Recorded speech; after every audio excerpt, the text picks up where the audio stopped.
Muchas veces el narrador, porque quiere prepararse y porque quieres demostrar que también sabes, invade el espacio del que tiene al lado. Importantísimo cuando estamos en una caseta de transmisión, respetar al que tienes al lado. Porque este es el único país del planeta donde el fútbol es el deporte secundario, por decirlo de alguna manera, pero todo el mundo quiere narrar fútbol. ¿Dónde están los que van a narrar béisbol? ¿Dónde están los que van a narrar baloncesto? ¿Las frases tuyas son construidas o te las fuiste consiguiendo en el camino? Me las conseguí. La bola cruzó la frontera. Lo dejaron frío. Yo te pido en un podcast, Ponti, canta ahí. Todo lo que sueño es tan dulce como tú.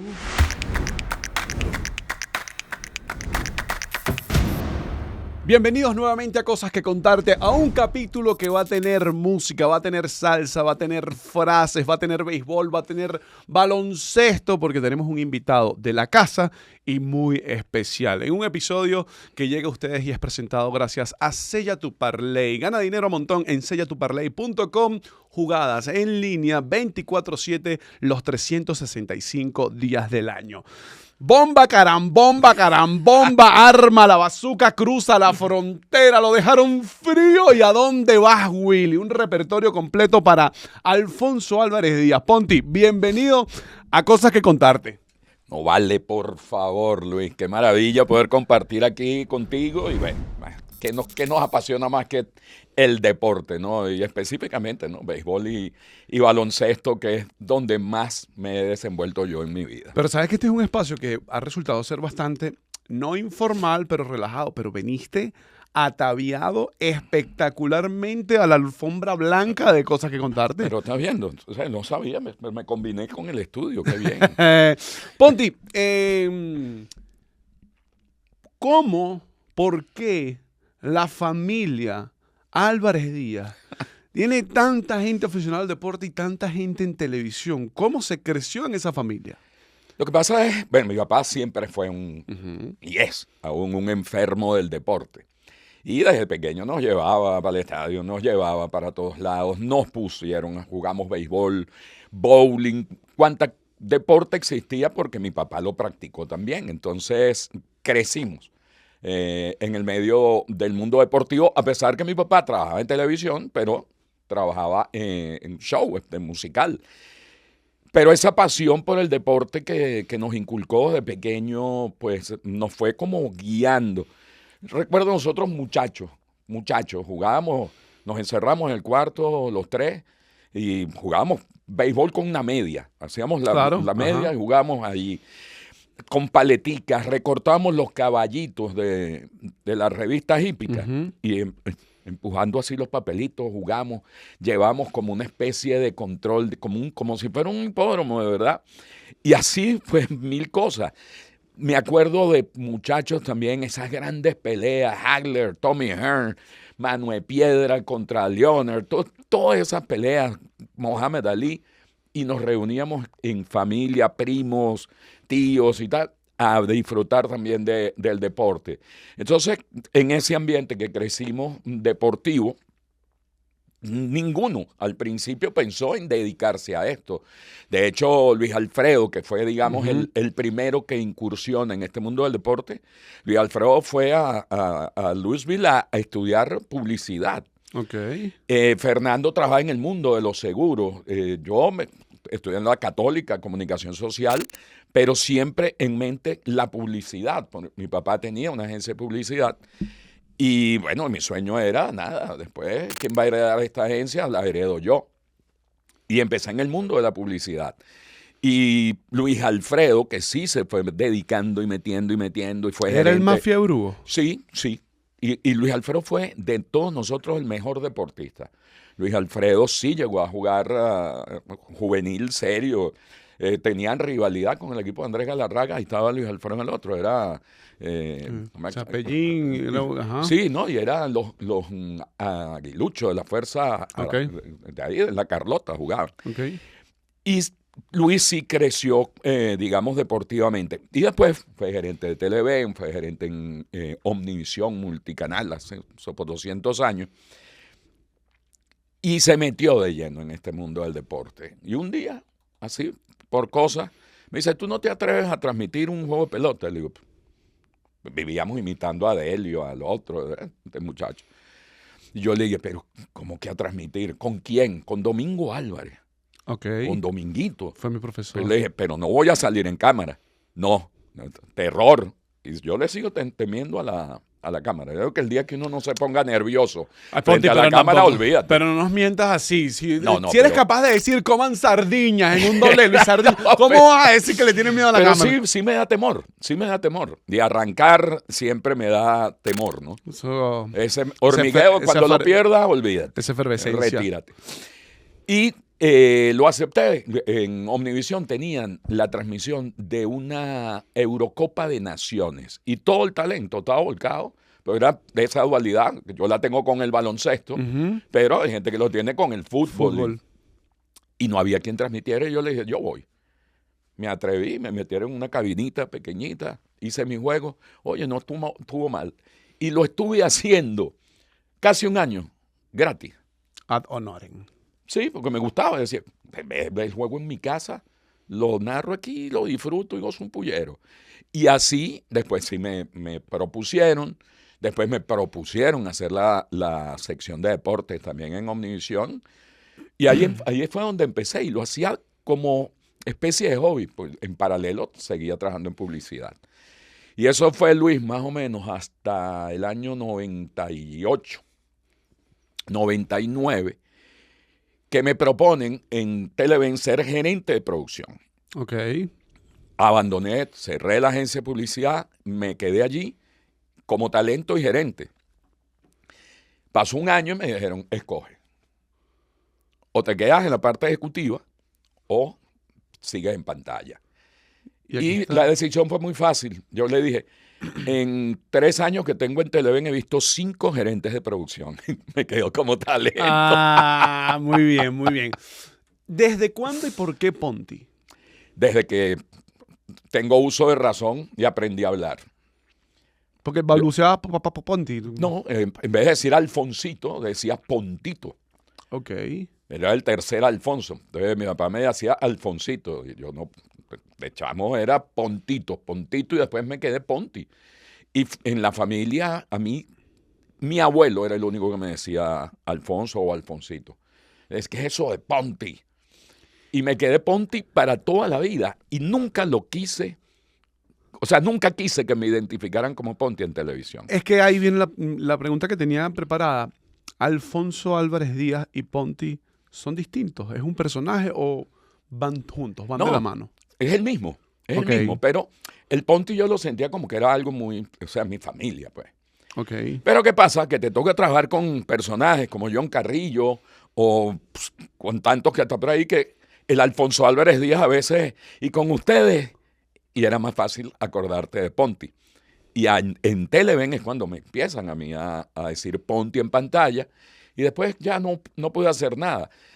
Y es tan genial lo de Ponti que hay mucha gente que cree que es mi apellido. Y entonces me dicen Alfonso Ponti Ok. o señor Ponti. Creo que esa es la más educada. La más educada hasta ahora es el señor Ponti. Me llama la atención porque genuinamente, nosotros vamos en carretera a una transmisión y eres capaz de contar los peores chistes de la historia de la humanidad. Pero después cuando estamos al aire, también lanzas los peores chistes de la humanidad. Entonces, la gente no sabe que tú no entras en personaje. Tú capaz... Ok, hay que empezar, pero tú no entras en personaje. Tú no eres una persona en pantalla o fuera de pantalla. ¿Por qué? Porque yo soy así, yo soy auténtico. A mí no me ha gustado. Una vez me dijeron en las redes, ten tus redes personales y ten tus redes como Ajá. profesional. Yo le dije, no, porque es que yo soy uno, yo no soy dos. Entonces, ¿por qué lo que yo ponga en mis redes, si es un chiste malo, no es un chiste malo, si es porque hice un viaje, porque compartí con mis hermanos, con mi familia? Yo soy yo. Y yo no voy a tener doble cara ni voy a ser un personaje y soy Ponti para... No, yo soy Ponti ya para todo el mundo y así creo que me he ganado el cariño de mucha gente, ¿no? Y no hay nada más satisfactorio que tú llegar a un estadio, a un gimnasio, pa' Ponti, o con esa familiaridad. Y ya me acostumbré a eso y además lo acepto y me encanta que me vean como yo soy. Yo voy, me siento al lado de cualquiera y me tomo una espumante en el estadio y siéntate aquí. Y una vez me pusieron, nunca se me olvida, pusieron un poco de gaveras de esas de cerveza y siéntate. Estadio full, yo me senté ahí y lo pasé divino. Y eso sucede muchas veces, Luis, porque sobre todo en el béisbol, hay juegos que tú haces mitad y mitad. Entonces esas mitades que no estás haciendo nada, a mí siempre me ha gustado caminar por el estadio, acercarme, conversar, escuchar a la gente, porque eso es importante, ¿no? Mira, es que el equipo está así o está asado, ajá, ¿y qué harías tú? Y bueno, eso te va como nutriendo. ¿Crees que para llegar al puesto de narrador deportivo fuiste en algún momento un deportista frustrado? Porque sabes que hay gente que dice, no, los que llegan son deportistas frustrados. Pero también yo lo veo como, no, yo soy un fiebrudo que consiguió el trabajo que quería. Ojo, yo soy un fiebrudo que es feliz con su trabajo. ¿Cómo es en el caso de Ponti? No, mira, yo no soy deportista frustrado. Primero, yo sí practiqué deporte, me encantó, bowling, béisbol, golf. Lo único que nunca jugué fue fútbol, digámoslo así. Soy un apasionado del fútbol, pero nunca lo practiqué. Pero nunca en mi mente estuvo ser un deportista profesional. O sea, estaba muy claro en mi vida. No estaba tan claro. Te voy a explicar el por qué. Porque cuando yo me gradué de bachiller, yo presenté el examen de admisión en varias universidades. Uno agarraba y la planilla aquella ponía UCB. El CNU. Ajá. Y en la única universidad que nunca fui ni presenté ni nada fue en la que me gradué. ¿Por qué? Porque cuando yo entro en la Universidad Simón Bolívar, mi intención era estudiar ingeniería de materiales. Y estuve un trimestre. Bastó para darte cuenta que no era lo tuyo. O sea, imposible. Tragaba los libros y tal, era 0.3. Entonces, si era 0.3 para abajo, cuando 0.3 no tenías derecho a revisión de prueba. Y yo decía, pero es que yo no puedo haber sacado 0.3. Y entonces no podía reclamar. O sea, me entré en una etapa de frustración y dije, no, esto no es lo mío. Yo me tengo que ir de aquí. Y tuve la suerte que en ese momento Marcos Reyes Andrade estaba en la Escuela de Comunicación Social de la Católica como director. El rector era Guido Hernal, estaba el padre del Rey también allí. Y por amistad, mi tío Ernesto fue vicerrector académico de la Universidad Central y era amigo de Guido. Y bueno, logré entrar sin examen de admisión. Eso sí, con casi 4 meses de atrás. O sea, yo entré en diciembre, enero, al primer año de comunicación social. Venía de la Simón Bolívar de geometría, matemática, etcétera, a libros, teatro, etcétera, etcétera. Y ese primer año para mí fue terrible porque empezaste tarde. Pero después de allí, Luis, tú descubres y dices, esto era lo mío. Esto era lo mío. Inmediatamente, ya estando en el segundo año, de la mano de Osvaldo Yepes, me dijo, sácate el título de locutor. Me dio la primera oportunidad de trabajar en radio Osvaldo. Y con el pasar del tiempo, pues aquí estoy. He hecho teatro, he hecho radio, he hecho televisión, he cantado, he hecho de todo. Para el canto ya vamos a ir, ya te lo advertí. ¿Qué disfrutas más, la radio o la televisión? Me encanta la radio. Tú sabes que me encanta la radio. Siempre así. Yo no he dejado de trabajar en radio desde 1979. Ha corrido agua. Saqué mi título, empecé a trabajar en radio. No tenía nada que hacer, o sea, cero deporte. Poner musiquita. Y de la mano de Tortuga Fuentes, que Tortuga trabajó en Ars, después trabajamos juntos con Manuel Graterol Santander en su agencia. Tortuga me hacía los libretos. Para los que no saben, Tortuga Fuentes al frente de los medios de comunicaciones de Tiburones de La Guaira, años. Sí, señor. Periodista. Le escribía libretos a Graterolacho en aquel programa del Camaleón. Y bueno, yo no tenía cómo pagarle a Tortuga. Y yo le digo, nada, en algún momento cuadramos. Y entró un cliente que eran unos relojes. Y todavía Tortuga tiene ese reloj que yo le pagué. Le dije, mira, un reloj de esos con acero y oro y tal. Y me dice, la correa sí la he tenido que engañar, pero la máquina está perfecta. Y ese fue el primer pago que yo le hice a Tortuguita. Y eran libretos muy a lo que es Tortuga, mucho chiste, muy graterolacho, con algo de deportes. Y por allí fue que empecé a desarrollar. Y con el Trabuco es que tengo 12 años. Digamos que es el único programa de verdad, al que me he dedicado a hablar de deporte. Pero como yo dije, el día que me lo digan que tengo que hacerlo serio, dejo de Lo hacer dejas el de programa. hacer. Porque soy yo. Y es como a mí me gusta hacer las cosas.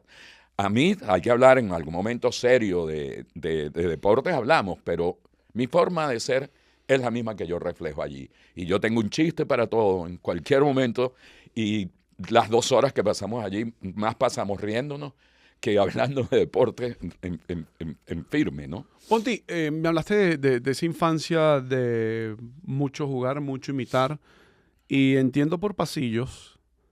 Ponti era caraquista de niño. Sí. ¿Cómo es esa historia? Primero la historia caraquista y después Porque hablamos... es muy fácil. Y es algo que yo siempre digo. En este país, todo el mundo nace con la camisa de un equipo. Ok. Si eres de baloncesto, a lo mejor va a tener la franela de cocodrilos, la de panteras, la de trotamundos. Si eres de béisbol, tu papá siempre te va a poner la franela de su equipo. Ok. Ya tú vas a ser tan caraquista como mi papá. Caraquista enfermo. Desde el Cervecería Caracas para acá, pues. Y, obviamente, ¿no? Empecé a ir al estadio y caraquista enfermo de llorar. Ok. De llorar por los Leones del Caracas. Tú me dices, háblame de tus ídolos del béisbol. Los de los Leones del Caracas. Y te voy a hablar de Andrés Galarraga, de Vitico Adalillo, te voy a hablar de Gonzalo Márquez, que fueron los peloteros que yo vi de muchacho y a los que yo seguía. Pero ¿qué pasa? Que en el transcurrir del tiempo... Te estaba adelantando la pregunta porque aquí viene, ¿Cuándo te presentan la planilla? Yo firmo con los Tiburones de La Guaira. No fue así. Y te digo que sí es una cuestión muy bonita porque mi familia, Sardi, ellos son Sardi Díaz, mi tía hermana de mi mamá, nacieron todos en Los Corales, en La Guaira. Okay. Muy, muy amigos de Pedro Padrón Panza y de la familia. Compartían Navidad, Año Nuevo. Y esos eran prácticamente mis primos, amigos, hermanos. O sea, el primo cercano. Con los que compartíamos todo. Entonces yo nunca fui, somos guairistas anticaraquistas o caraquistas anti-Guaira. Okay. Porque yo tenía a La Guaira ahí como muy cerca. Okay. Yo conozco a Peruchito, a Marián, y voy a la misa, una misa que le hicieron en Caraballeda cuando murió Pedro Padrón. Y por esa afinidad y la amistad yo le digo a Peruchito, tú sabes que el día que yo trabaje con los Tiburones, yo me caso con ese equipo. Yo quiero trabajar con los Tiburones. Yo estaba trabajando en el circuito de los Leones del Caracas. Okay. Tuve 3 años con el circuito del Caracas. Y viene la tragedia de Vargas. Y Peruchito muere. Y en esa iglesia yo le dije, el día que yo trabaje con los Tiburones, me caso hasta el día que me muera voy a ser tiburón. Y Marián lo tomó como un reto. Y cuando los herederos se reunieron y discutieron para el circuito radial, Marián me dijo, estás en el circuito con nosotros. Y promesa cumplida. Y te tocó narrar un campeonato del Caribe después de muchísimo tiempo. Uf. Y te tocó estar en algunos juegos en el circuito, en un campeonato en la LVP después de mucho tiempo. El narrador de un circuito se involucra tanto con el equipo. ¿Qué significa para el narrador estar en el momento en el que el equipo lo logra? Es increíble. Bueno, para muestra un botón, yo creo que esta es una temporada que Carlos Feo jamás va a olvidar. Claro. Por la forma en que gana el Magallanes. Y Carlos, ¿cuántos años tiene en el circuito del Magallanes? Pero este va a ser especial. Sin duda. Cuando tú estás en un circuito, estuve con Tiburones 20 y pico de años. Y nunca los vi ganar. De hecho, se titulan aquí en la Liga Venezolana de Béisbol Profesional y no me tocó estar en la radio ni me tocó el juego del título. Le tocó a Carlos Feo porque yo hice los 2 primeros en Caracas, el Barquisimeto, se titularon allá. Cuando llega esta de la Serie del Caribe, que sí estaba yo presente, tampoco me tocaba. Okay. Era Hugo. Y estaba Dálmata, estaba Oscarito. Y le dijeron a Hugo, oye, si se titulan, tienen que gritarlo Ponti. Y me acuerdo que me pusieron el teléfono, tenía todo el show montado para ese momento. Y de verdad que es de las grandes emociones que a mí me ha tocado transmitir. Si no la más, porque fue como un momento de esos de emoción, pero como rabia, todo mezclado, ¿no? Porque ese año no estuve yo con el circuito. Ese año no lo trabajé en el circuito. Entonces, haber gritado, son campeones del Caribe, fue como el único otro momento que yo recuerdo así, lleno de emoción, porque en el marco era perfecto. Estábamos en Nueva York, era la serie del Subway, y Luis Ojo dio el batazo para que a la postre le dio el triunfo a los Yankees. Eran los Yankees. Entonces, ese momento para mí es inolvidable, ¿no? El decir un venezolano, Luis Ojo, dale, convirtiéndose en héroe. Y este momento, sin duda, han sido dos grandes momentos. Y otro que tuve, para que tú veas, que yo recuerdo con cariño, es en el baloncesto. Y otra vez involucrado Domingo Álvarez.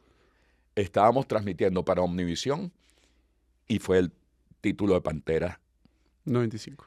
Y tengo yo la foto con una colchoneta. ¿Te acuerdas que en el Parque Miranda ponían unas colchonetas? Y estamos él y yo debajo de la colchoneta, así de que la fiesta de líquidos que... No, aquí lo podemos decir, cerveza. Bueno, de todo.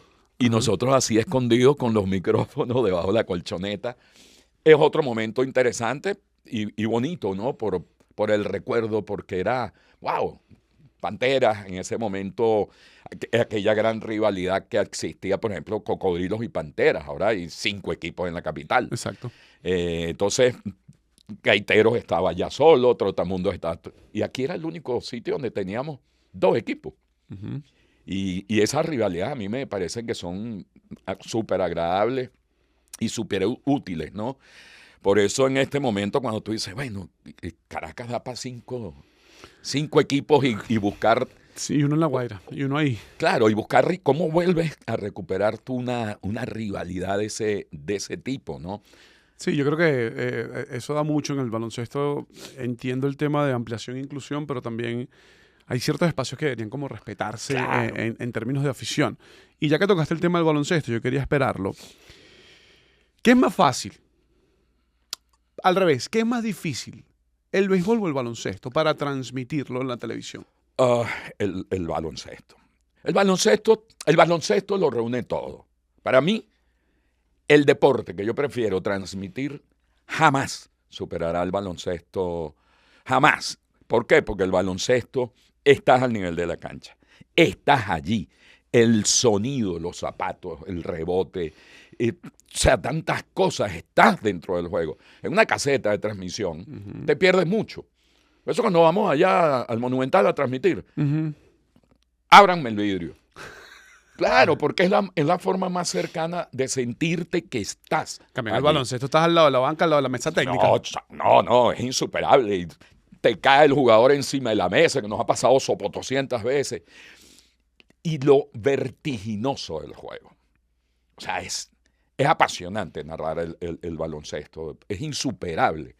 O sea, no sé si alguien narrando un partido de fútbol o, no sé, de hockey o lo que sea, pero es que el baloncesto es único a mi modo de ver. Y me encanta este baloncesto. ¿Por qué? Y ahí viene la otra gran pregunta. Porque hay gente que le dicen la NBA y va finísimo, pero hay gente que le dicen LPB, SPB, Superliga, pero aquí en Venezuela, y hay gente a la que le dice, eso es lo mío, ese sí, a ese voy. ¿Qué tiene especial este baloncesto? No como jugador, no como parte del negocio, exacto, sino como parte del espectáculo. Yo no sé. O sea, a mí el tema es que para mí la NBA es un gran show. Ok. Es un gran show. Montaje, donde sí tienes unos super fenómenos que cada quien hace lo que le da la gana en su individualidad. Okay. Aquí siento que el baloncesto nuestro aún sigue siendo un baloncesto de conjunto, de equipo, donde sigues viendo al puesto 1, al puesto 2, al puesto 3, al puesto 4, al puesto 5, donde sí vas a tener de repente un puesto 5 que te va a meter de 3, pero creo que los roles, y uno los siente más en este baloncesto nuestro, que en la NBA. Entonces la NBA se convirtió en 132 a 127, marqué 52 puntos y soy yo el único héroe de la partida. Aquí siento que es como más colectivo, más conjunto y más es la esencia del baloncesto. Y eso me gusta. Me gusta la pasión con que se vive aquí el baloncesto. Eso de que tú vas a un escenario como el Naciones Unidas, tienes como las parroquias, las cosas.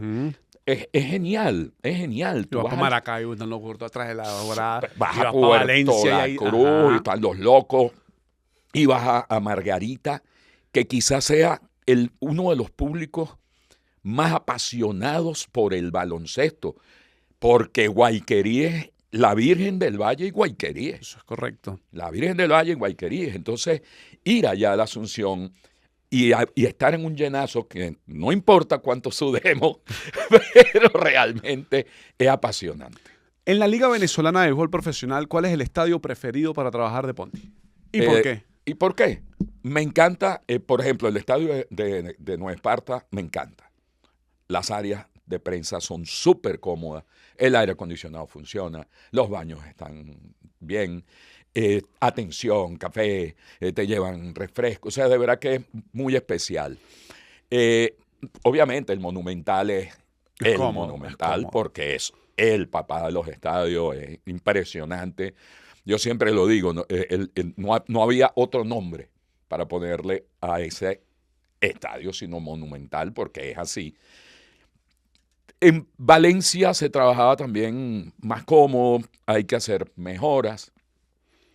Barquisimeto es cómodo también, pero para mí mi estadio preferido es el de Nueva Esparta. El estadio de Nueva Esparta. Me encanta el diseño. El de Macuto es hermoso, pero yo siempre digo, lo único que no me gusta de Macuto es que se juega de noche.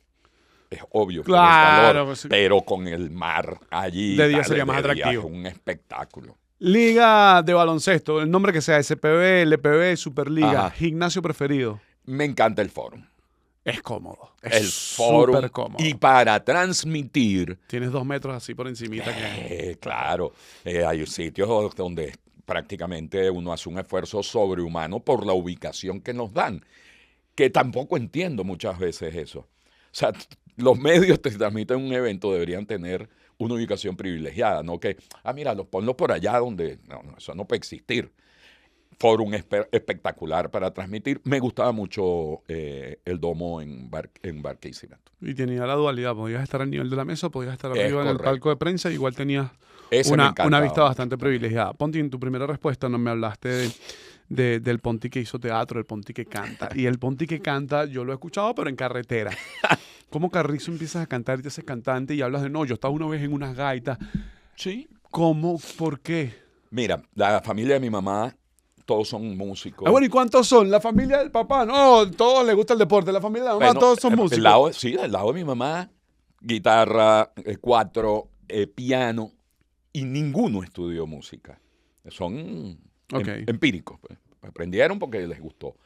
Y allá, en cada reunión que teníamos de la familia de mi mamá, tú agarrabas el vaso, todo sonaba para acompañar a los que tocaban un instrumento. Y eran encerronas de cantar boleros, de cantar de todo. Y a mí siempre me gustó la cantadera.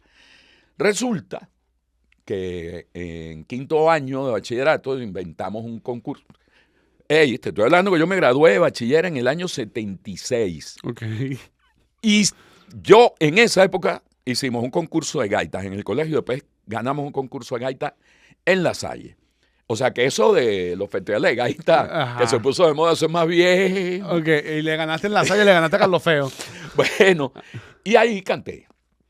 Obviamente, Sentir Zuliano, que era un clásico, y yo siempre fui muy admirador de Daniel Alvarado. Y Daniel Alvarado cantaba con un grupo de gaitas, se llamaba Los Caracuchos, hace muchos años.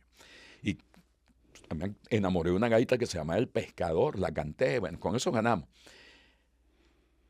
Los Morochos Alarcón estudiaban un año antes que yo y ellos sí tenían un grupo. Empezaron como rockeros y después se fueron a los 20 tupas a la fiestica. 15 años, tal, que tocaba desde bolero, pasando por merengue, samba, lo que fuera. Y, no, queremos que cantes con nosotros. Mi papá, no. ¿Pero por qué? Porque no, hasta que te gradúes. Me gradué y un día me fueron a buscar. Mira, el cantante está enfermo. Necesitamos que venga. Pero ¿cómo voy a cantar yo? Y aquí están las letras. Unas fichas así, un atril, y ahí tienes las letras. Eran muchas canciones muy conocidas, porque Billo, ese tipo de música. Y me fui a cantar. Ni siquiera estaban en los tonos míos. Yo canté, los tipos les gustó. Y de ahí, sí, mi papá me dijo, bueno, dale. Y éramos 6 y cobramos 100 bolívares cada uno. O sea, Okay. la fiesta eran 600. Nosotros mismos caleteábamos, cargábamos los instrumentos y llevábamos a los músicos, los buscábamos y los llevábamos. ¿A dónde? Al barrio Marín, Ok. allá en San Agustín. Chévere. Con nosotros tocó gente que tocó con Oscar de León, con el Grupo Madera. Eran percusionistas fenomenales que saben, gente, tú, Vamos a matar un tigre. vamos a matar un tigre. La cuestión era llevarlos a las 5 de la mañana, 4:30 de la mañana, meterse allá arriba. Y yo decía, bueno, estamos benditos, porque aquí nunca pasó nada, todo fue perfecto, esa gente se portó siempre maravilloso. Y por ahí empezamos. Después nos dio por hacer conciertos gratis en las universidades. Canté en la Facultad de Ciencias de la UCB, cantamos en la Metropolitana Antigua, la que estaba por allá en San Bernardino, la sede anterior, en la Católica, en los teatros grandes de las universidades, dimos conciertos.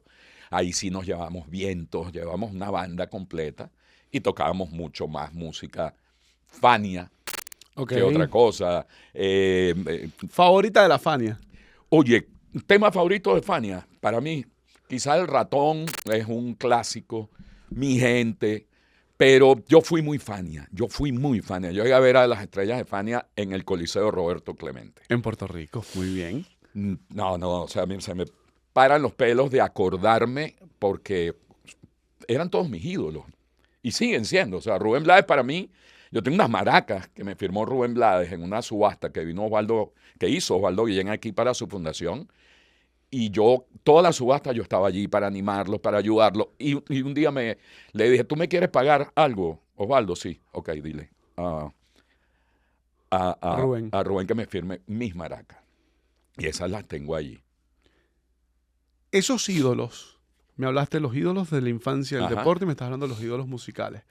¿Compiten entre ellos? ¿Cuáles son tus cuáles idolatras más entre esos ídolos? Wow, yo creo que para mí esta música, esa salsa de Willy, de Rubén, esos fueron mis ídolos. Peter el Conde Rodríguez, Ismael Miranda, Ismael Quintana, Santico Colón, Roberto Roena, Papo Luca, la Sonora Ponceña. ¿Cuál vas a cantar, Ponti? No voy a cantar Bomba Carambomba. No, esa viene ahora, pero si yo te pido en un podcast, Ponti, canta ahí. Mira, hay un tema que es primero es dificilísimo de cantar. Ok. El Malagueña. disco, el disco, hay un disco de Alberto Santiago donde está Quítate la Máscara. Y está junto a un bolero que se llama Alma con Alma. Ok. Y esa canción a mí me encanta, ¿no? Todo lo que sueño es tan dulce como tú. Sueño con cositas tan lindas como tú. Y por allí va, y después quiero tenerte cerca y en un abrazo unirnos y alma con alma siempre vivir. Y ahí se oye, y arrancaba Quítate la Máscara. Eso para mí es inolvidable, es un clásico porque poder cantar el bolero, Okay. pero después transformarte y poder cantar Quítate la Máscara, porque en esa época era un cantante. Y los mismos músicos te hacían los coros. Sí. No es que tú tenías el que cantaba bolero, Ajá. el que cantaba... No, nosotros éramos unos chipencitos ahí y con eso nos defendíamos. ¿Qué disfrutaste más? ¿Cantar o transmitir deportes? Las dos cosas, las dos cosas. Cantar fueron muchísimos años, yo creo que fueron cerca de 18, 19 años que cantaba. Y yo una vez me propuse con mis hijas pequeñas, dije, no voy a tocar mi sueldo, solo de cantar las voy a llevar en diciembre a Disney. Uh-huh. Nunca en mi vida había cantado tanto. Llegué a cantar hasta 5 o 6 fiestas seguidas, Ok. pero lo logré, lo hice. Y fuimos y no toqué sino solo, eso sí, le dije a la hermana de los morochos, yo no voy a, todo lo que me van a pagar que te lo den a ti. Ella trabajaba en un banco acá en Venezuela. Y después, cuando fui a comprar las cuestiones, mira, aquí tienes toda tu plata, y viajé, compré los boletos, hice todo solo de lo que produje cantando. Hey, un aplauso por la canción porque no la aplaudimos cuando aplaudimos. Ponti, tú eres un tipo con clase. Tú eres un tipo, tú eres impresionante. Nosotros todos amanecemos para irnos en un viaje y todos venimos así. Y tú vienes planchado, perfecto. Claro, porque duermo así en la cama. No, tú duermes. Yo voy a decir un chiste cruel, pero Ponti duerme casi practicando para la cama, pero la de madera. Ponti duerme así. Sonriendo, no saco la sábana. No saca la sábana, no se destiende la cama, no nada. Pero también siendo un tipo que muchas veces, aunque no lo quieras, pero muchas veces, como distancia y categoría, Ajá. cuando te toca narrar, eres un tipo populacho, eres un tipo Sí. que quizás te lo da esa música. Y quiero preguntarte, antes de arrancar con lo de las frases, ¿por qué de dónde surge? Que eso sí me parece muy diferente, porque uno va contigo a comer, no papá, yo me quiero comer esto tranquilito, esta carnita aquí, un carpachito, pero de repente prenden o empieza un juego y eres tan popular y tan cercano a la gente. ¿Cómo logras eso? Mira, no sé. Yo creo que así he sido y creo que parte de ese cariño me lo he ganado por eso, ¿no? Yo trato de ser lo más cercano a la gente. Mi voz es esta. De hecho, lo comentaba también en estos días. Yo no soy mucho, o sea, yo prefiero este micrófono, yo prefiero la balita al casco.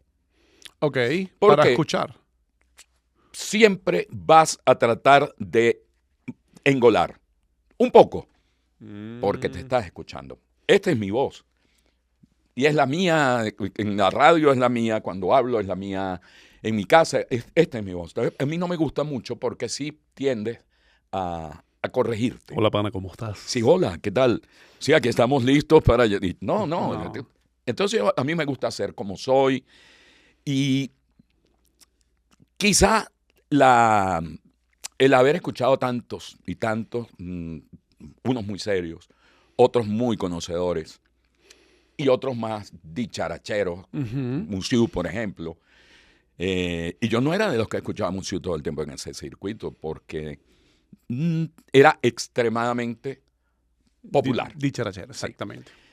Me gustaba mucho Carlos Tovar Bracho, un señor serio de la manera de describir. La voz de Delio en el deporte creo que va a ser difícil de superar una voz como la de Delio. Y es un poquito de todo. Yo creo que todos nosotros tenemos un poco de toda esa vieja guardia. Carlos Feo tiene una ventaja enorme sobre todos nosotros. Sabe demasiado. Que Carlos es el mejor comentarista de este país. Sí. Pero no quiere. Pero narra. Exactamente. Exacto. Y él decidió, yo quiero ser narrador. Pero esa dualidad no la tiene todo el mundo. ¿Por qué? Porque Carlos lo hace y lo sientes natural y que está aportando mucho. Una de las cosas que yo aprendí de la comunicación es que si tú estás en una transmisión o estás en un programa y lo estamos haciendo tú y yo, el peso tiene que ser el mismo para los dos que están allí. Debería. ¿Qué pasa?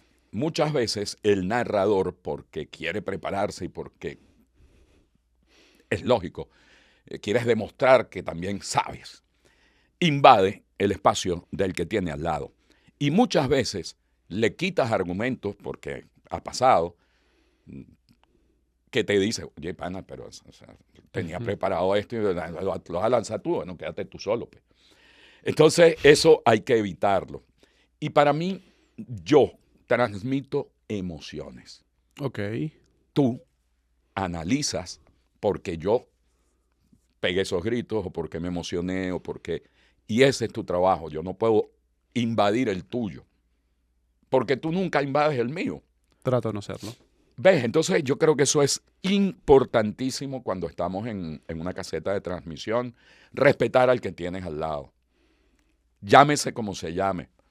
John, digamos Un señor. el vetusto de todos, ¿no? O al que tengas al lado. Hay que respetarlo. Y otra de las cosas que toda la vida me ha encantado es poder ayudar, poder compartir con la gente que viene atrás. Porque si no los ayuda y si no van desarrollándose, va a llegar un momento en que no va a haber nadie. Bueno, nos ha pasado, a veces volteamos a los lados, falta el Dios mío, y ahora. Ajá, ¿y dónde los consigues? Ujú. Porque este es el único país del planeta donde el fútbol es el deporte secundario, por decirlo de alguna manera, pero todo el mundo quiere narrar fútbol. Eso es verdad. Entonces busca dónde están los que van a narrar béisbol, dónde están los que van a narrar baloncesto. Todo el mundo quiere hacer fútbol. ¿Por qué? Porque la ventana del fútbol internacional Es muy grande. fue la que abrió las puertas. Y entonces, Carlos Mauricio, Max Cordaro,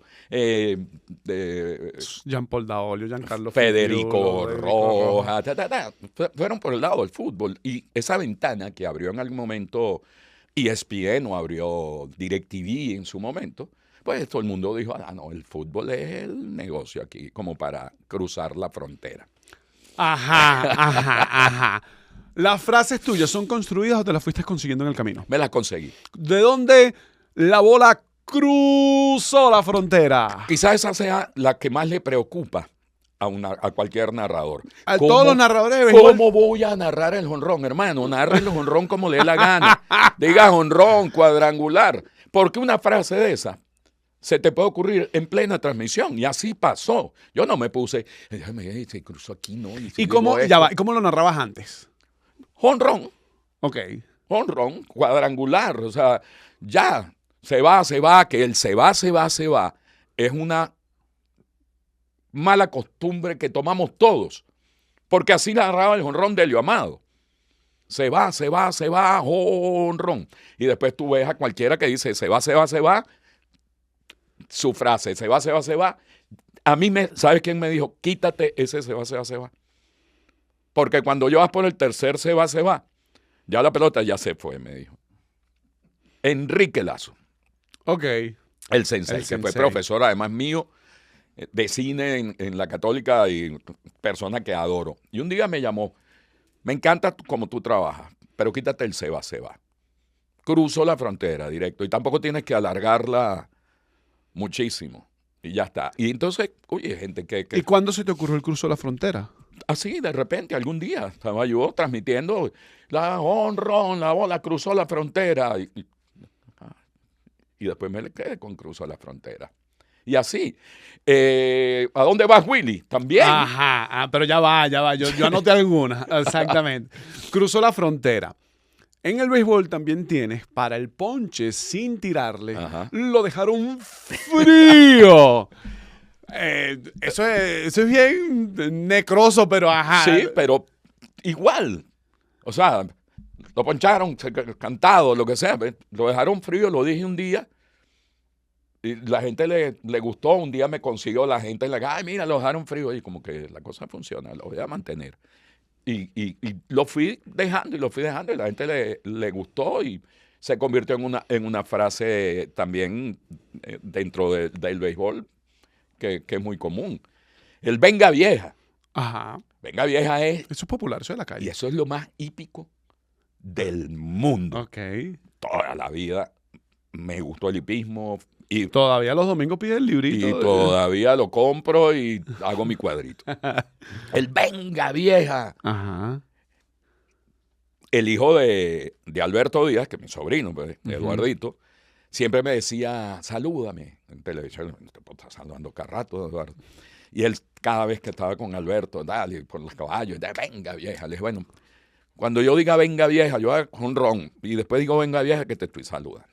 Okay. Y después se quedó dentro de la frase, pues, con el jonrón. Y, venga vieja de tercera y para la goma. ajá, y ahí quedó el venga vieja. Y en el básquet también. Ajá, pasamos al baloncesto. Tapón. ¿A dónde vas, Willy? No. ¿A Ajá. dónde vas, Willy? También fue así. Diga que estamos ahí transmitiendo y la película me recordé de Will la ballena. Y de repente, ¿a dónde vas, Willy? ¿Qué es la ballena? Que Will, Ponti? claro, que Willy claro. se escapa. Free Willy. Y bueno, ¿y de dónde vas, Willy? Y de repente, oye, me gustó y se quedó. Y la cosa empezó a funcionar. Y arma la bazooka. Exactamente. Tampoco sé cómo surgió. Te lo juro. Porque el triple, wow, tapón, la tapa, La tapa, la clavada y el triple son los momentos claro, más... pero la clavada, o sea, mucha gente, hay gente que no le gusta eso de la clavó. Clavó. Pero que no hay otra manera, es como carajo, lo vas a decir. Claro. Entonces, pero ¿a dónde vas, Willy? Que es la tapa, o el arma la bazooka y la tiene de tres. Una bazooka es una cuestión de largo alcance. de largo alcance. Entonces allí, bueno, también pegó y gustó. Entonces yo, de verdad que a veces salen, pero no, jamás. Yo nunca me he sentado así en la noche. Ay, Dios mío, ¿qué voy a decir aquí? Son cosas que me salen de las locuras que digo, chistes raros y de repente, pácata, pegan y pegaron y ahí se quedan, pues. Y de repente entra la negra rosa con su talla apretada. Es la mejor. Para mí, ojo. Claro. Pero es que ese bomba, carambomba.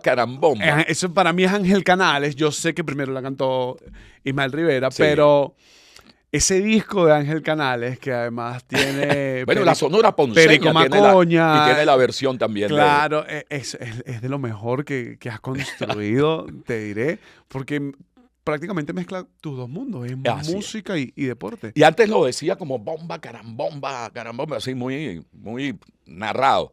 Pero es que la gracia de esto es poderlo hacer musicalmente con un tema que es genial. Y es tan genial que ha sido versionado por varios de los buenos cantantes del género, ¿no? Y entonces, bueno, surge un día, oye, una bomba. Mucha gente la llamaba flotadora, como la flotadora, la bomba. Pero bueno, me vino ese del bomba, carambomba, de tantos recuerdos de música. Y bueno, ahí quedó. Ponte la parte que no es agradable. ¿Qué es lo más difícil de este negocio? Mantenerte. Yo diría que mantenerse. Uno tiene que estar preparado, uno tiene que leer, uno tiene que estar metido en esto. Y cuando digo metido en esto, no es que vas a pasar las 24 horas del día. Yo llego a mi casa. Y tratas de desconectarte. Vamos a ver cómo es el juego. Ajá, quinto inning y tal. Después el noveno. De lo único que yo me siento desde el pitazo inicial hasta que termina era el Real Madrid. Béisbol no tienes por qué ver los 9 innings. Veo de a poco, vivo de esto. Uh-huh. Este año, si no mal recuerdo, incluyendo, bueno, no voy a incluir lo que viene, hasta la Serie de las Américas, creo que hice alrededor de 52 juegos, algo así. 52 juegos que vi. Claro. Si voy a mi casa y los que no veo porque no los transmití, me voy a sentar a verlo. O sea, uno tiene que ver otras cosas, uno tiene que estar al día en otros planos de este mundo. Y yo no vivo solo, no puedo comer nada más deporte, no puedo. Entonces, yo creo que es difícil mantenerse, es difícil en el sentido de que no son muchas las ventanas, han crecido, pero son pocas.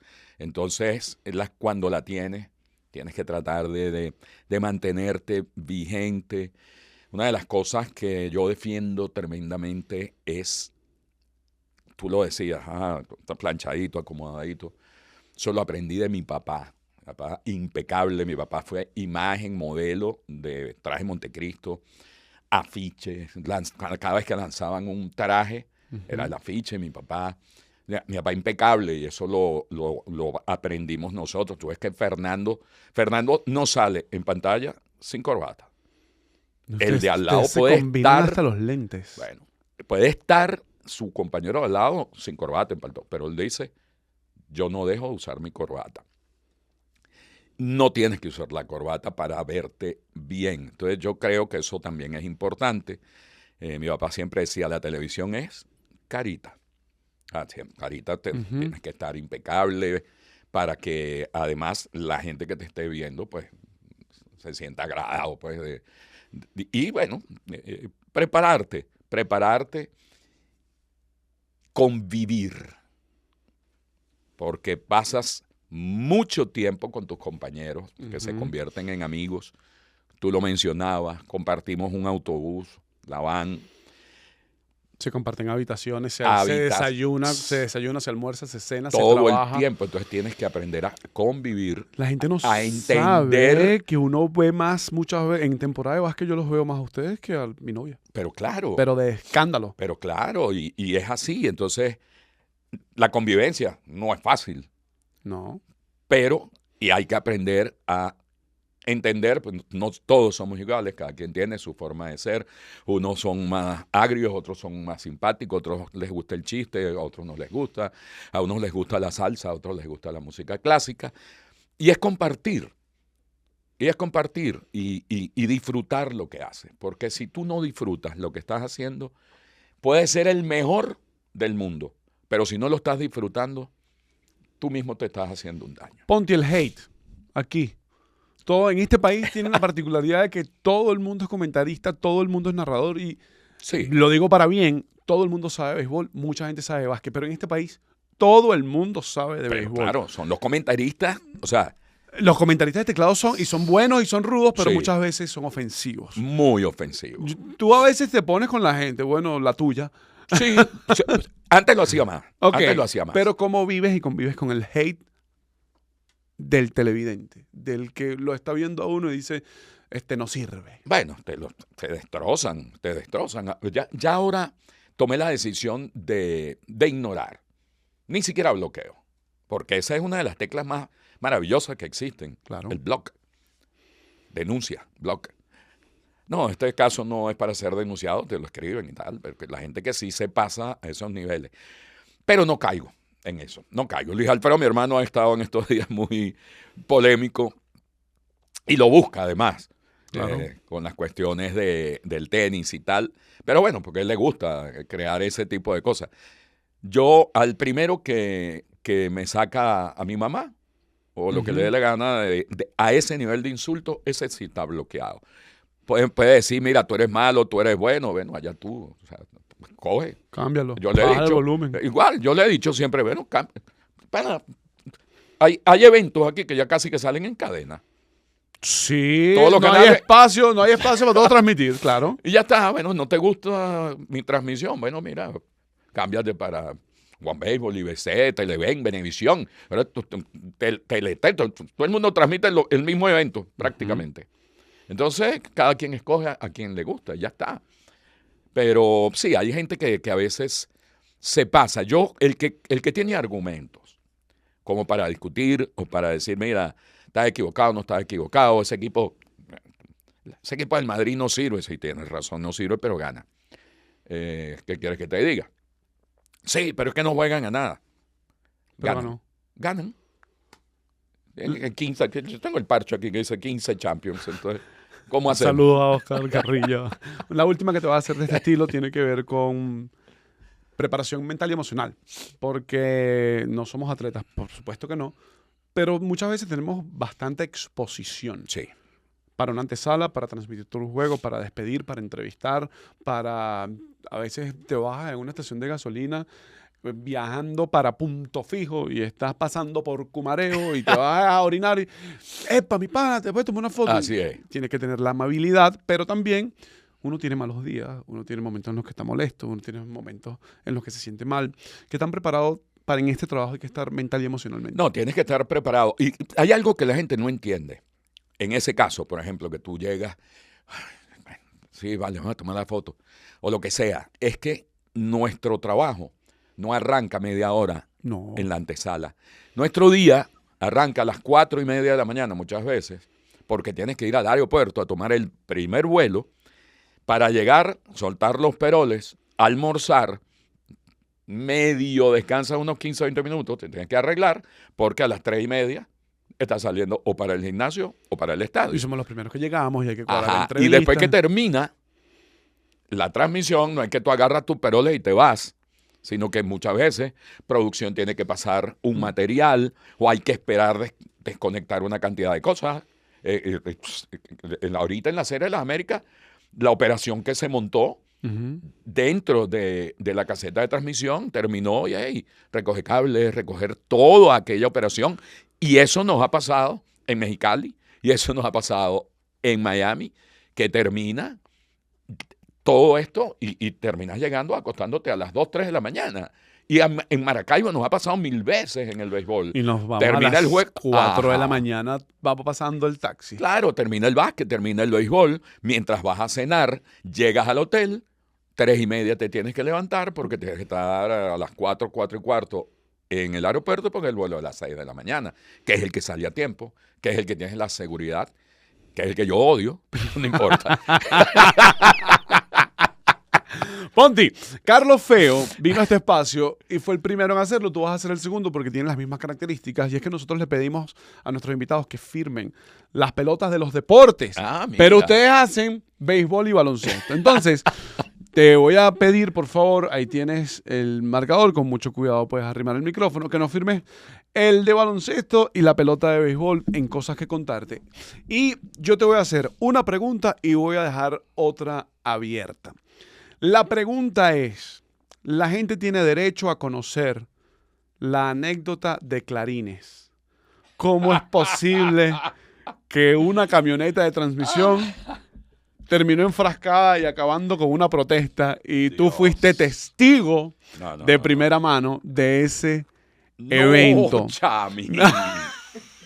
El No Chamín se ha convertido en un clásico.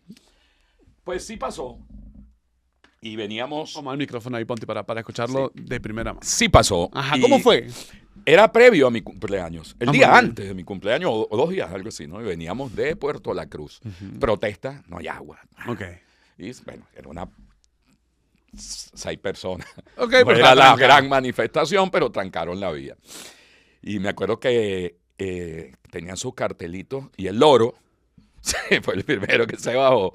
Ah, ¿quieren agua? Y les dio una botellita de agua y empezó a quitar los peroles. Entonces, claro, la gente que estaba allí en la protesta lo tomó como Una ofensa. falsa de respeto. ¿Qué pasó?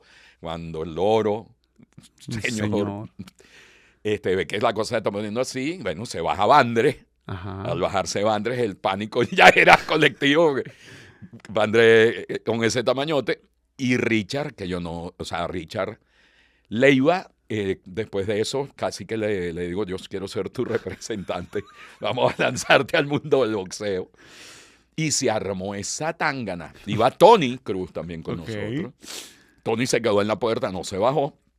Y yo en medio acá, no, Chamín, yo estoy cumpliendo años mañana, no me buscaste. Bueno, aquello fue patada, kung fu, karate, le partieron una, mira hermano, Una rama, ¿no? pero una rama a Vandres en la espalda. Y Vandres ni se movió. Y Richard cuando salvieron ese demonio tirando mano y partió a uno por aquí, al otro por allá, se acabó la protesta. ¡Ay, nos van a matar los muchachos! Y tal, quitaron el perolero y seguimos. Pero esa es una de esas anécdotas geniales. No, Hemos vivido Chamín. muchísimas. Dígame una en el Clásico Mundial en San Francisco con Oscarito. Ya va. Yo tengo una bajo la La manga. de Oscarito. Yo tengo una bajo la manga. Que Ponte, se la yo- quiso dar. En Oscarito, Oscar yo Prieto. tengo una bajo la manga. Se la quiso dar Ponte. del superatleta y echó corriendo y se iba ¿Qué a montar. pasó aquí? Ah, no. Eso es en esa misma. ¿Qué pasó aquí? Esta foto yo se la voy a dar a la producción. ¿Qué pasó No, aquí? eso fue. Fuimos a comer a un restaurante peruano. Y casualmente, eso es después de esta que te estoy contando. Oscarito trató de brincar de superatleta y montarse en la parte trasera de la camioneta, una yucón de esa gigantesca, y lo peló. Y ¡guau! Cayó y nosotros muertos de la risa. Después andaba con muletas el hombre, ¿no? Oh, Un poco exagerado, Oscar, pero estaba con muletas. Y me acuerdo Carlos González, y entonces preocupado, y llegó y lo vendaron y toda aquella tragedia, ¿no? Al día siguiente ok. teníamos que transmitir, nunca se me olvida, jugaba República Dominicana, allá en San Francisco.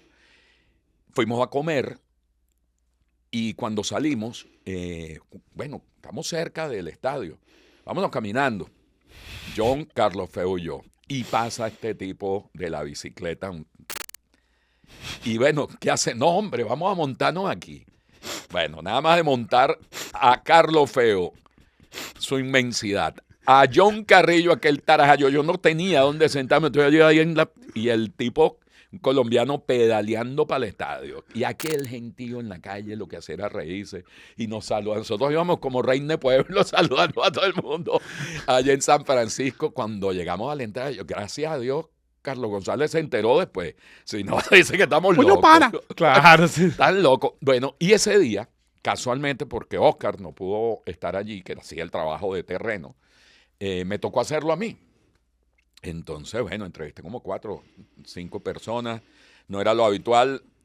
Me consiguieron, a través de un amigo, nos consiguió las entrevistas. Y después Carlos, por supuesto, no iba a apelar a Oscar Prieto. Y le dijo, mira, tú haces 2 entrevistas en 45 minutos, Ponte hizo 5. Claro, El claro. otro más picado todavía, pero está por ahí, ¿no? Ponti, ya estamos casi listos para cerrar. Si sacamos esos juegos de los Yankees y de los Tiburones de La Guaira, ¿cuál es el mejor recuerdo que te ha dado el béisbol? Mira, es que son muchos, ¿no? Yo te puedo decir que de los mejores recuerdos que tengo yo del béisbol están involucrados con mis hijas, Ujú.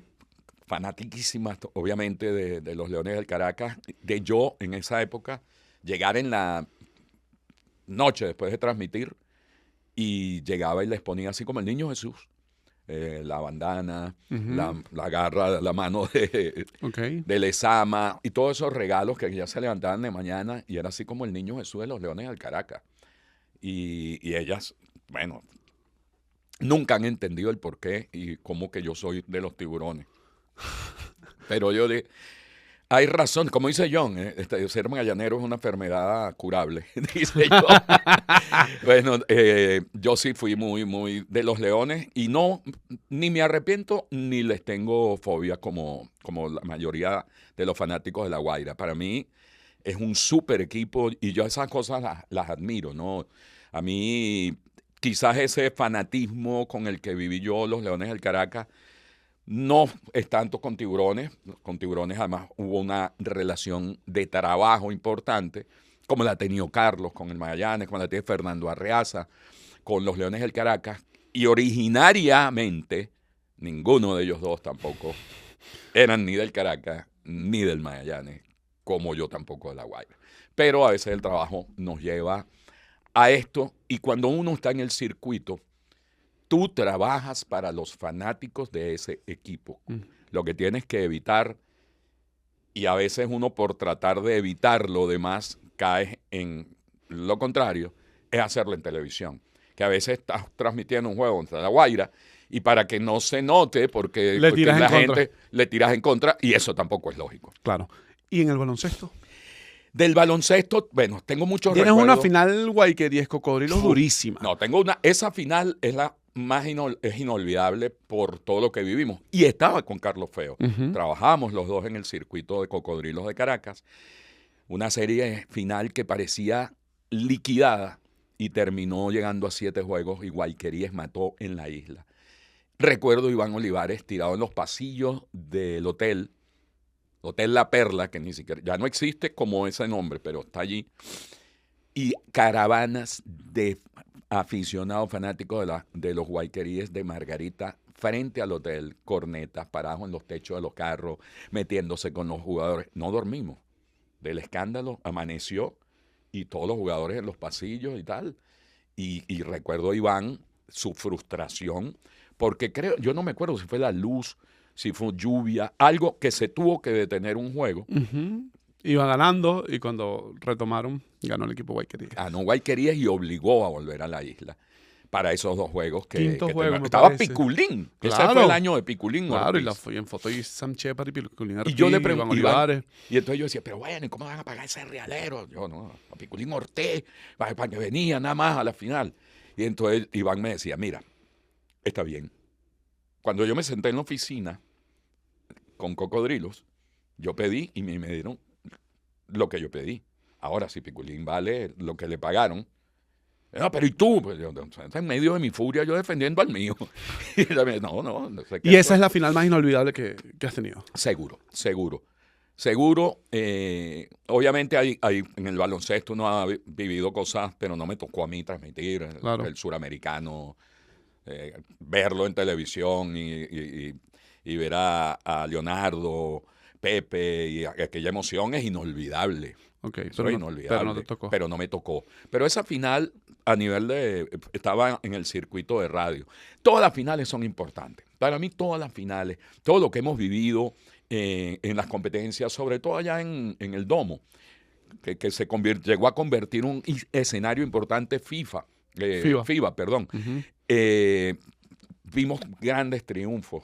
Recuerdo una final también de Marinos Cocodrilos, que también, si no mal recuerdo, una jugada de estas de Néstor, que son fantasiosas, que casi tiraron el suelo y encestó, y eso fue allá en el Luis Ramos. Ese es otro escenario que nunca olvidaré. No, yo tampoco.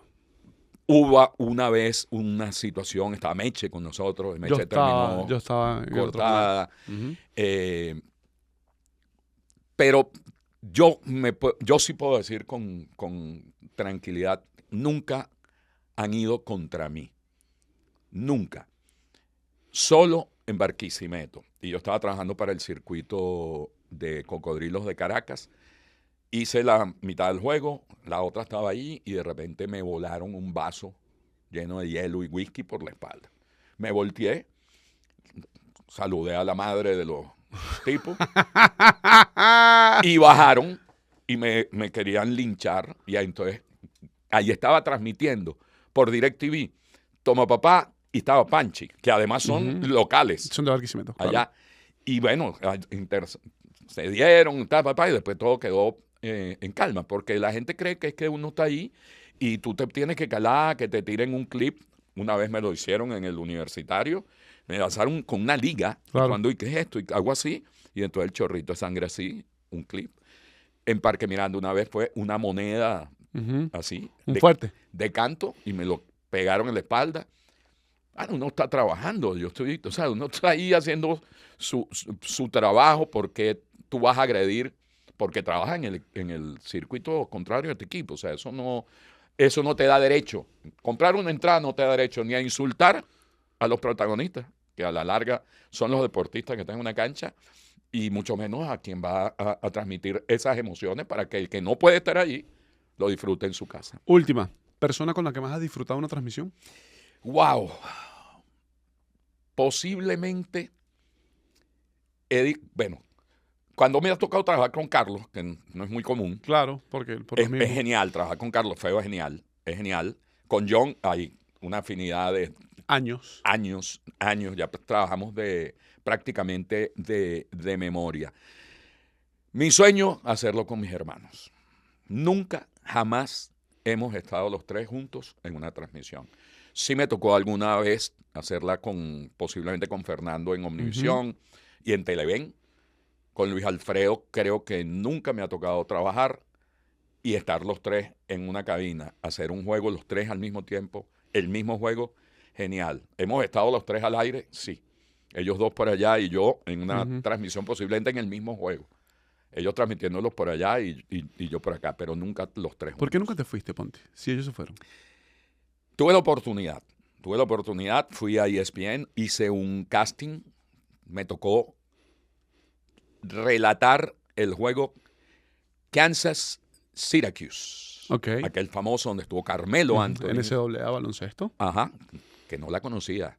Y eso fue lo que me pusieron. Y un juego de béisbol, Bravos de Atlanta, Padres de San Diego, que ya yo había hecho casualmente en Venezuela. Y cuando me vine convencido que me iba. Me iba. Luis Alfredo, mi hermano, ya me estaba buscando como dónde ubicarme. Hablé con los chivos, todo. ¿Estás dispuesto a venir? Sí. Me vine a Venezuela. Hubo un cambio gerencial justo en ese momento. Y fue cuando llegó la bandada mexicana a ESPN. Y entonces a mí me echaron para atrás, argumentando que tenía 2 hermanos allí, que 3 hermanos en la misma empresa. Y yo le dije que eso era bullshit, porque, claro, o sea, ¿cómo me vas a pagar? Claro, ¿cómo me vas a pagar tú un boleto, hotel? Me vas a llevar para allá, a hacer un casting, y después me vas a decir que no, porque es que tengo 2 hermanos. Entonces, o sea, si ya tenía los 2 hermanos ya estaban. Claro. Y eso me decepcionó tremendamente. Después, ESPN hizo transmisiones acá de la liga, transmitían los miércoles. Comenzaron viniendo Ernesto, Luis Alfredo, Fernando. Después no vinieron más. El costo para venir un día era una locura. Y durante 4 o 5 años trabajé con ESPN. Yo era la voz acá de los miércoles con ESPN. Me tocó trabajar con Alejandro Freire, con Panchi, también lo hice, José Luis Mora. Y fue una relación súper interesante, súper chévere. Y bueno, quizás es la experiencia más internacional que tenía, porque salía por esa cadena, quizás de las más importantes a nivel de deporte, ¿no? Ponti, espero que hayas disfrutado de este espacio, porque creo que la audiencia muchas veces merece que ustedes, que son grandes figuras de la narración, se muestren tal y como son. Porque la gente sabe quién es Ponti el narrador, pero no necesariamente sabe todo lo que hay detrás. Claro. De esa persona, porque ya me dijiste que no es un personaje. Y pasó lo mismo cuando invitamos a Carlos Feo, y de verdad que de este lado, que este es un espacio, bueno, que nosotros promovimos, cosas que contarte, que es un anecdotario, vamos a echarle bola. Por supuesto que el beneplácito de que estés aquí y que hayas compartido todo esto es bastante grande. Quiero agradecerte. Oh, por favor. Placer mío. Nombre propio y de todo el equipo. Además, bueno, Luis, tú sabes que esto nos apasiona, ¿no? Y el deporte siempre son buenas noticias. Nada, las cosas que yo he vivido a través del tiempo es como el deporte por fin es prime time. Antes era la novela, antes era el noticiero, y ahora el deporte en cualquier escenario es prime time dentro de la televisión. ¿Por qué? Porque el deporte no es que es de hombres. El deporte le gusta a las mujeres, a los hombres, a los niños, a los viejos, a los más viejos, y son siempre buenas noticias. ¿Por qué? Porque el que pierde siempre tiene el derecho a aspirar a una revancha. Es así, y nunca lo había pensado. Antes, los domingos era a las 11 de la mañana o a las 1 de la tarde nada más. O te pasaban un juego diferido. Claro, ahora ahí está, nos vemos a las 7 de la noche. Sí, señor. Bueno, seguiremos, Ponti, seguiremos ahí en el baloncesto, seguiremos compartiendo. Agradecido a nombre de todo el equipo de Cosas que Contarte. Pronto escuchamos el chillido de las zapatillas. Sí, bomba, carambomba. Alfonso Álvarez Díaz con nosotros, el Ponti, un episodio más de Cosas que Contarte, un episodio que llegó a ustedes gracias a Sella tu Parlay. Gana dinero montón en sellatuparlay.com. Son jugadas en línea 24/7, los 365 días del año. Todavía faltan capítulos. Quédense con nosotros en esta, la segunda temporada de Cosas que Contarte. Chao.